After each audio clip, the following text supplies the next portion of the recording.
What is the true soul of a city? It's not in the gleaming skyscrapers that pierce the clouds or the manicured parks that offer a sanitized version of nature. It's not even in the official monuments, cast in bronze and set in stone, telling a history that's been polished and approved. The real soul, the raw, unfiltered, beating heart of a metropolis, is written on its walls. It's found in the vibrant splash of color on a forgotten brick wall, the intricate calligraphy of a tag on a steel shutter, the haunting face stenciled in a darkened alleyway. This is the language of street art, and it is the most honest autobiography a city will ever write. Before we can even begin to understand its modern complexity, we have to travel back to its origins, to a time when the city was crumbling and a new voice was desperate to be heard. The story begins not in a pristine gallery, but in the gritty, neglected urban landscapes of the late 1960s and 70s. Cities like Philadelphia and New York were facing economic collapse, social unrest, and a phenomenon known as benign neglect. In these sprawling concrete jungles, entire communities, particularly the young and the marginalized, felt invisible, their voices silenced by the roar of a society that had seemingly left them behind. But you cannot silence human expression. It will always find a crack in the pavement to grow through. For a teenager named Daryl McCrae in Philadelphia, who would become known to the world as Cornbread, expression came in the form of a can of spray paint. He wasn't trying to create a masterpiece. He was trying to exist. He wrote his name everywhere, on buildings, on buses, on the jet of the Jackson 5, simply to get the attention of a girl. In doing so, he accidentally sparked a revolution. A few years later, in New York City, a Greek-American kid from Washington Heights named Demetrius, a simple messenger, started writing his nickname and his street number wherever he went, Talkie 183. It was an assertion of identity, a simple declaration. I am here. I exist. When the New York Times ran an article about him in 1971, the floodgates opened. Suddenly, thousands of kids across the city realized they too could claim a piece of the urban canvas. They could make their mark. This was the birth of graffiti as we know it, a raw, primal scream for recognition. The initial canvas of choice was the most visible and dynamic part of the city's circulatory system, the subway. A subway train from the 1970s or 80s completely covered in colorful graffiti. These rumbling steel behemoths became rolling galleries, carrying the names and styles of writers from the Bronx to Brooklyn, a citywide conversation conducted in spray paint. To the authorities and much of the public, it was vandalism, a sign of decay and lawlessness. But to the writers, it was a culture, a competition, and a lifeline. It was a way to achieve fame and respect in a world that offered them very little of either. The act of getting up, of putting your name in as many places as possible in the most daring and stylish way, was an act of defiance. It was a reclamation of public space by the public itself. They weren't just defacing property, they were humanizing an inhuman environment. They were taking the cold, impersonal architecture of the city and imbuing it with personality, with life, with their own stories. This fundamental impulse to transform and to communicate is the DNA of all street art. It's about seeing a neglected, forgotten space not as an eyesore, but as an opportunity. A peeling wall on a derelict factory becomes a monumental canvas. The side of a highway overpass becomes a narrative scroll. A boarded-up storefront becomes a temporary exhibition. Street art takes the city's wounds, its forgotten corners and decaying structures, and turns them into sites of beauty and meaning. It challenges our perception of value. Is a blank gray wall more valuable to a community than a vibrant mural that reflects its culture and inspires its children? Street art argues, emphatically, that it is not. It is a democratic art form, accessible to everyone, regardless of wealth or status. There is no entrance fee, no security guard telling you to stand back. It meets you where you are, on your way to work, on your walk home, becoming part of the fabric of your daily life. It tells the stories that the official monuments leave out, stories of struggle, of gentrification, of police brutality, of joy in the face of hardship, of cultural pride. It is a mirror held up to the society that created it, reflecting its anxieties, its hopes, and its true identity, one spray, one stencil, one brushstroke at a time. The visual narrative of our modern cities is shaped as much by these anonymous artists as it is by any city planner or architect. They are the unofficial historians, the town criers of the modern age, ensuring the city's soul is never paved over and forgotten. Now that we understand the foundational why, the deep-seated human need for recognition and expression that birthed this movement, we can dive into the fascinating how. The world of street art is not a monolith. It's a rich, diverse ecosystem of styles, techniques, and intentions. It has its own lexicon, its own hierarchies, and its own distinct languages, each tailored to a specific purpose.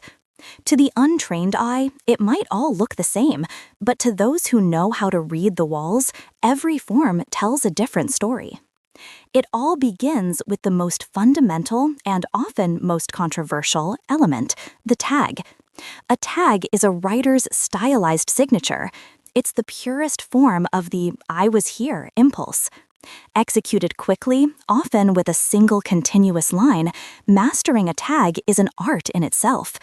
It's about flow, style, and placement. A good tag has a rhythm, a unique character that is instantly recognizable to others in the culture. While often dismissed as simple vandalism, the tag is the bedrock of graffiti culture. It's the artist's brand, their calling card, and mastering it is the first step on the ladder of respect. From the tag, we evolve to the throw-up or throwy. This is a step up in complexity and visibility. Typically consisting of 2 or 3 colors, throw-ups are large, bubble-style letters that can be executed quickly but cover a much larger area than a tag. A classic graffiti throw-up with big, rounded bubble letters is all about speed and volume. Writers use them to dominate a location, to make their presence known in a bold, undeniable way. Then we reach what many consider the pinnacle of traditional graffiti, the piece, short for masterpiece. A piece is a large, intricate, and multicolored work that showcases the artist's full range of skills. It involves complex lettering, characters, 3D effects, and detailed backgrounds. These are not done in a hurry. A piece can take hours, sometimes even days to complete, and often requires a team and a carefully chosen, hidden location where the artists can work undisturbed. It is here that the line between graffiti and traditional art becomes irrevocably blurred, demonstrating incredible technical skill, color theory, and compositional talent. But the language of the street extends far beyond the classic graffiti hierarchy. The turn of the millennium saw an explosion of new forms, partly driven by artists who didn't come from the traditional train bombing culture. One of the most significant is the stencil. Popularized globally by the enigmatic artist Banksy, stencils offer a unique combination of speed, precision, and repeatability. An artist can spend hours in their studio meticulously cutting a complex design into a sheet of cardboard or plastic. But on the street, the application is lightning fast. An artist quickly spray painting over a stencil to create a sharp, detailed image on a wall. This speed is crucial for evading authorities, but it also allows for the dissemination of a powerful, often political message across an entire city in a single night. The stencil's sharp lines and graphic quality make it perfect for creating poignant, thought-provoking images that can be understood in a single glance. Another incredibly versatile form is the paste-up or wheat paste. This involves creating artwork on paper, from simple photocopies to elaborate hand-painted illustrations, and then applying it to walls using a homemade adhesive. Artists like the French photographer J.R. have used this technique to paste monumental, building-sized portraits of ordinary people around the world, from the favelas of Brazil to the Israeli-Palestinian barrier, challenging our perceptions of identity and community. Paste-ups have a fragile, ephemeral quality, decaying with the rain and sun, reminding us of the temporary nature of both art and life. Finally, we have the large-scale mural, which has become one of the most publicly accepted and celebrated forms of street art. Often commissioned by property owners or city programs, these massive artworks can transform entire neighborhoods. Artists like Eduardo Cobra from Brazil or the duo Atom Crew from Poland create breathtaking, photorealistic or surrealist scenes that span the full height of buildings. These murals often celebrate local history, champion social causes, or simply inject a dose of awe-inspiring beauty into the urban environment. This diversity of form is mirrored by a diversity of intent. A tag is a raw declaration of self. A political stencil is a targeted critique of power. A community mural is a celebration of collective identity. And this is where we find the central tension that energizes the entire movement, the constant, dynamic push and pull between artistic freedom and the law. For many artists, the illicit nature of the act is part of the art itself. The risk, the adrenaline, the subversion of painting on a surface you do not own, this is what gives the work its edge, its authenticity. It's a direct challenge to the concepts of private property and corporate control of our visual landscape. On the other hand, a commissioned mural provides an artist with safety, time, and resources, allowing them to create works of incredible scale and detail they could never attempt illegally. Yet, it can also come with creative constraints, with clients or committees demanding changes that might dilute the artist's original message. This very tension between the raw energy of the illicit and the polished beauty of the sanctioned is what makes street art such a vital, evolving conversation, constantly shaping and reshaping our perception of what art is, where it belongs, and who has the right to create it. This complex, often contradictory relationship between street art and the law inevitably bleeds into an even more fraught relationship with the city itself, particularly concerning its economic and social trajectory. The dialogue between the artist and the wall has profound real-world consequences, creating a paradox that lies at the heart of the modern urban experience, gentrification. It's a story that has played out in countless cities across the globe. It begins in a neglected, post-industrial neighborhood with cheap rent. Artists, writers, and creatives, drawn by the affordable space and the abundance of blank walls, move in. They begin to transform the area, a time-lapse sequence showing a gray, run-down neighborhood slowly becoming vibrant with colorful murals and street art. The streets become their gallery. The neighborhood develops a reputation for being edgy, creative, and authentic. This newfound cultural capital doesn't go unnoticed. Soon, the articles are written, the cool hunters arrive, and then come the developers. They see not just art, but a marketing opportunity. New coffee shops, boutique stores, and luxury condos follow. Rents skyrocket, and the very artists and original community members who gave the neighborhood its unique soul are priced out, forced to find another forgotten corner of the city to start the cycle anew. Perhaps the most famous and debated example of this phenomenon is the Winewood neighborhood in Miami.